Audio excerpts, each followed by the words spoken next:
la ville intelligente, en fait, elle est à l'intersection de trois grandes révolutions. La révolution urbaine, l'intensification de la population dans les villes, la révolution climatique, on parle beaucoup de COP21, on y reviendra peut-être, et évidemment la révolution technologique qui permet d'apporter des usages.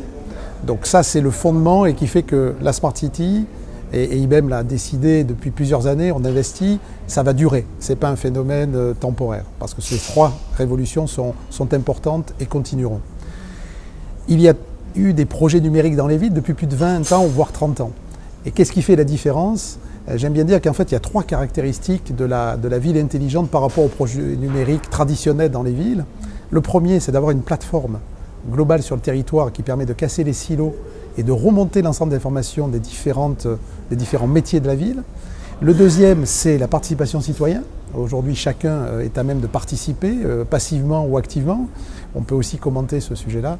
Et bien sûr, de rendre les données à l'ensemble du territoire et aux acteurs du territoire. Et ce qui est important de dire là, c'est qu'il ne s'agit pas uniquement d'avoir de l'open data statique, mais surtout d'avoir des données importantes, des données temps réel, prédictives, comme on le fait avec la plateforme d'innovation à Montpellier. Alors on a investi avec les gens d'IBM Research pour comprendre le marché pendant plusieurs années, je dirais 2-3 ans, avec des projets dans l'ensemble de villes, Stockholm, Malte, New York, etc. Et ensuite on a pu développer des outils plus pertinents pour les villes. Et on a fait des annonces, il y a un an, IBM a annoncé des centres de gestion du trafic, de l'eau notamment, et qui ne sont pas des outils qui viennent remplacer ce que font les clients, mais qui sont en fait des outils numériques qui traitent la donnée, qui traitent le prédictif, qui mettent de l'analytique et donc de la valeur par rapport aux opérateurs. Et notamment, IBM a annoncé l'année dernière un partenariat avec Veolia sur la gestion de l'eau, parce que Veolia est un expert de l'eau, nous ne le sommes pas, mais nous lui apportons les briques qui lui permet d'être transparent, qui lui permet d'être réactif, de gagner en capital et finalement de pouvoir, entre guillemets, chasser la fuite à 72 heures, ce qui était une exigence, comme on a pu le partager, et avec eux gagner le renouvellement de l'eau à Lyon. Alors, je dirais, les objets connectés sont finalement partout et les villes intelligentes sont probablement une des premières applications les plus significatives des objets connectés.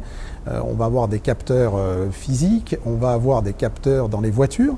Et notamment, IBM a signé avec PSA un partenariat l'année dernière pour remonter les informations des véhicules connectés. Et ensuite, à partir de là, de reproduire et de proposer ces données aux villes. On a signé notamment avec la ville de Nice un premier contrat où, avec de l'analytique, on est capable de recomposer un modèle de bruit et un modèle de pollution à partir de données qui sont issues de ces véhicules connectés. Donc voilà une application très pratique de ça.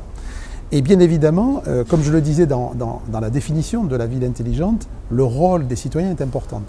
Il ne s'agit en rien d'avoir une plateforme technologique numérique. C'est seulement des outils qui viennent appuyer une démarche de collaboration, une démarche d'ouverture vis-à-vis des citoyens et donc des habitants, qui vont activement, on a par exemple une application Citizen Collaboration qui permet aux citoyens d'être acteurs et d'apporter de l'information, ou passivement, lorsqu'ils l'ont choisi, avec les règles de la CNIL, de pouvoir être finalement localisés, avoir une information géolocalisée qui va leur permettre de faire de meilleurs choix. Donc, le citoyen reste au cœur et les objets connectés sont par définition le fondement de la ville intelligente.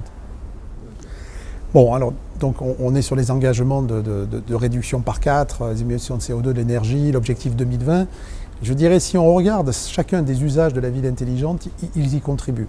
Quand on regarde aujourd'hui le projet Optimodes de Lyon, où il s'agissait de réduire de près de 8 à 10% le transport automobile, et aujourd'hui le président du transport de Lyon pense que l'application multimodale et la prédiction de trafic que nous avons menée crée un report modal de 8%, c'est-à-dire du transport privé vers le transport public. Donc là, il y a des gains calculables en CO2 et tout à fait quantitatifs. Au-delà, nous serons présents avec un consortium qui s'appelle Efficacity, qui regroupe des acteurs importants de la ville, Engie, EDF, Veolia, RATP, Vinci. Et c'est un consortium public-privé, avec des chercheurs de l'université. Et nous démontrerons comment on peut optimiser les modèles de la ville, spécifiquement avec des modèles d'optimisation énergétique dans les gares. Donc nous sommes l'acteur numérique de ce consortium et nous aurons le plaisir dans le Grand Palais d'être présents avec Efficacity autour de la COP21 pour montrer encore une fois des choses tout à fait tangibles, réelles et factuelles.